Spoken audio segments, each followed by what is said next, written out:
Hello mga parts, kumusta po kayo? Ngayon, ang gagawin po natin, isang barena. Ang tatak po nito makita. Ang naging problema po nito mga parts, yung switch. Ayan, ito. Bago po itong tabang kong switch na to, ito po yung ipapalit nating switch. Na-order ko po yan online. Ayan, ngayon tuturuan ko po kayo paano po mag-install ng ganitong switch sa ating barena, mga parts. Simulan na po natin. Ngayon mga parts, ito, mabilisan lang po yung ating upload. Nilagyan ko na po siya ng mga wire. Ayan, 4 po yung kanyang wire. Ngayon, ituturo ko po sa inyo kung paano po mag-connect nito sa ating barena, mga parts. Kung saan po ba natin ito ikakabit. Kaya panoorin nyo po yung ating video kung sakali man po may ganito po kayong barena na ang sira po ay switch or magpapalit po kayo ng switch sa inyong barena. Ang tatak po nito makita. Ayan. Ngayon mga parts, ito yung kanyang reverse. Di ba pagka yung ating barena, pagka gusto nating i-reverse, pipindutin lang natin dito sa baba. Ayan. Ngayon, ito. Sa reverse, wala pong problema, mga parts. Kasi, yung kanyang wire, 4 lang. Madali lang pong ikabit yan. Tigisang butas lang sa gilid, saka doon sa kabilang gilid, tigisang butas. Bali, 4 na wire lang yung ating sasaksak. Ayan, kaya hindi po kayo malilito dito sa ating reverse sa pagkabit ng wirings.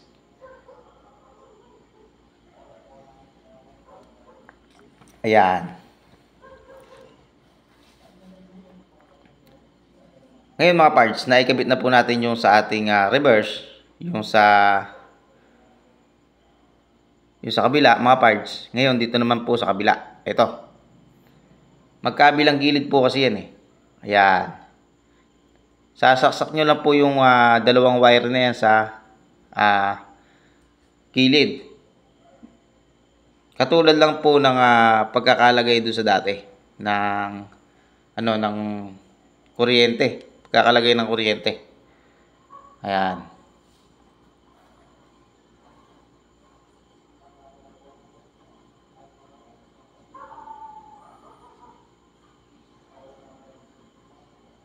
Ayan mga parts, naikabit na po natin yung sa reverse. Ngayon mga parts, eto naman. Ayusin ko lang po yung ating camera mga parts. Ayan. Nilapit ko po ng bagya para po mas makita nyo pong mabuti yung ating tinatrabaho po. Ayan mga parts, ngayon. Ito.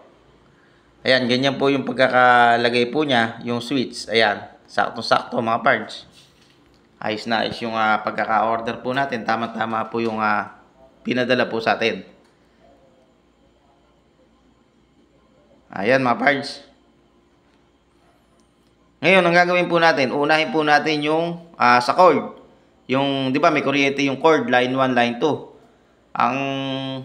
Ang kulay ng kuryente ng cord na to is puti, saka black. Ayan, ito. Yung nakikita nyo sa baba, ayan mga parts. Yan. Iangat po muna natin to, yung ating switch.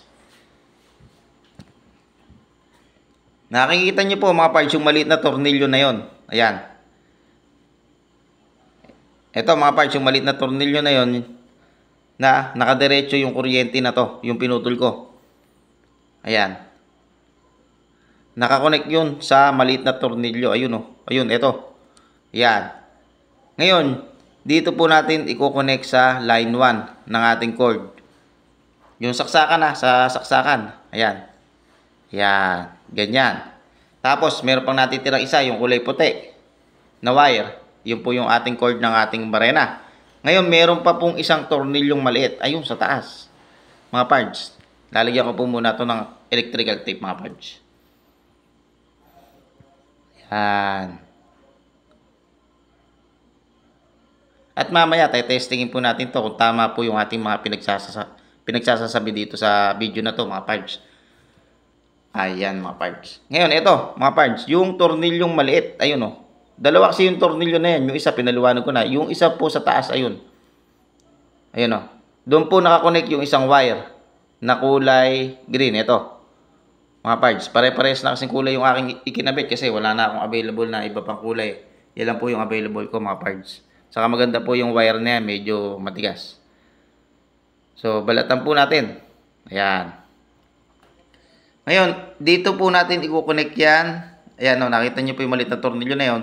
Dito po natin i-connect yan sa line 2. Yung kulay puting kuryente. Ayan, no. Ayan.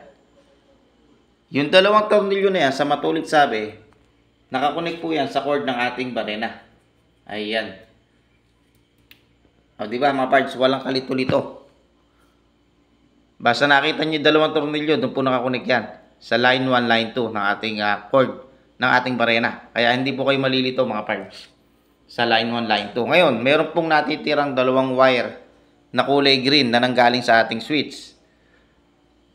Ayan. Napapansin nyo po, meron pong dalawang wire. Ngayon, yung dalawang wire na yun na natitira mga parts sa ating switch na yun, doon po natin i-connect yan sa makina ng ating barena. Di ba kapasin-pasin nyo po, yung makina po ng ating barena, may dalawang wire po yan. Yan, ayusin lang po natin mga parts. Yan. Tapat lang po natin yung pinakabilog nito. Yan, sa ilalim.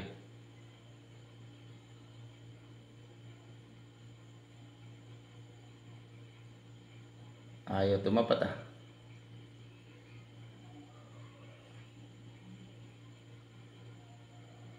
Yan, ito mga parts, ito. Kapansin-pansin nyo po mga parts. Ayan. Etong kulay black na to mga parts, nakakonect ito sa ating makina ng ating barena. Ayan. Diyan po natin i-connect yan. Ayan o. Kahit magkabaliktad po kayo dyan mga parts, pwede naman po, wala pong problema po. Kahit magkabaliktad po kayo ng connect.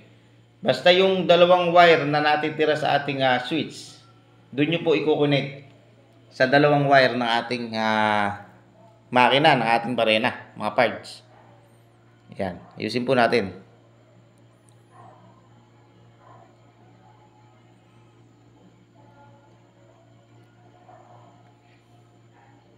Ayan.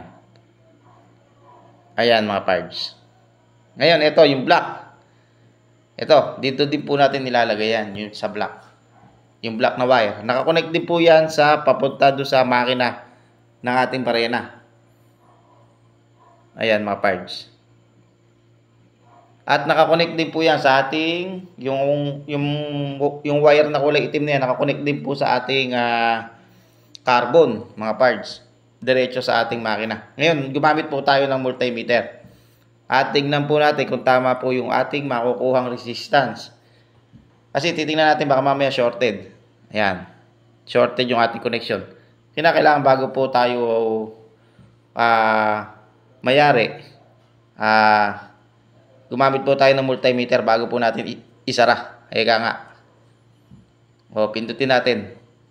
Okay, tama naman po yung ating nakukuhang resistance. Ayan. So, maganda po. Ibig sabihin nun, tamang-tama po yung ating koneksyon.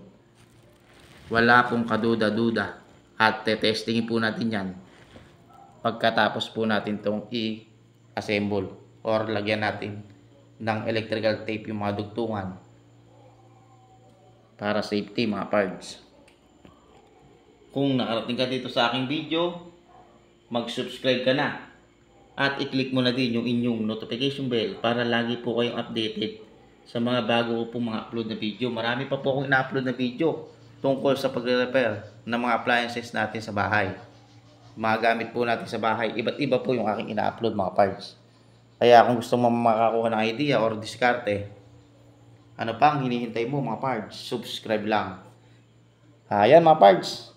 Ngayon, naikabit na po natin yung wirings ng ating barena at naikabit na rin po natin yung ating switch. Takpan na po natin mga parts. At testingin po natin kung tama po yung ating mga pinagsasabi dito sa video na to.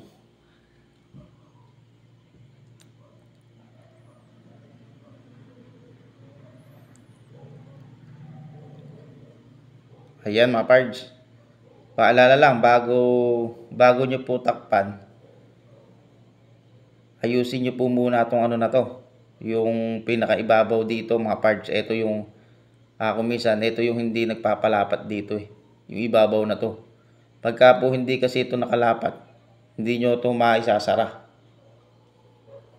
Hindi nyo mailalagay yung takip na maayos pagka hindi po nakalapat tong nasa ibabaw po na to.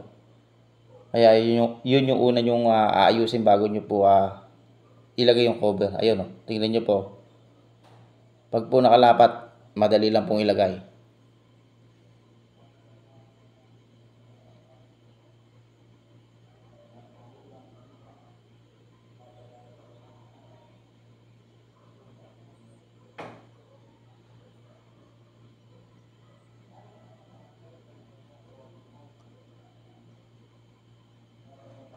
Yan mga parts, testingin na po natin. At bago po natin uli isaksak, double check sa ating multimeter. Yun. Saka po natin isaksak. Ganda mga parts. Okay na okay. Parang bago na naman to. Testingin po natin sa hammer. Yun. Ano yun? Hammer. Sa kabila. Yun. Good. Thank you mga parts. Sana po nakakuha po kayo ng idea sa pagre-repair ng barena.